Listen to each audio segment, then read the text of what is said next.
കൈവിട്ട ആയുധം, വാവിട്ട വാക്ക്, രണ്ടും തിരിച്ചെടുക്കാനാവില്ല. ഓർക്കണം, ഓർത്താൽ നന്ന്.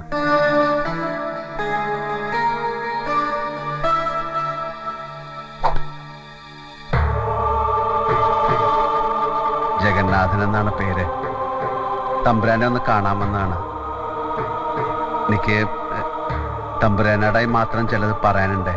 കേൾക്കാൻ മനസ്സുണ്ടാവണം.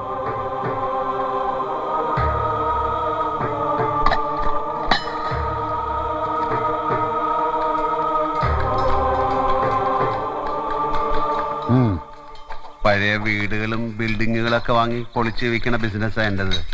നല്ല മരപ്പണികളുള്ള ഒരു കോലക ഇവിടെ ഉണ്ടെന്നൊരു ചങ്ങാതി വന്ന് പറഞ്ഞു. അങ്ങനെ ഞാൻ ഈ കുടുക്കി വന്ന് ചാടിയത്. കുറച്ച് പൈസ അഡ്വാൻസും കൊടുത്തുപോയി. ഇനി എന്നെ രക്ഷിക്കണമെങ്കിൽ തമ്പുരാൻ വിചാരിക്കണം.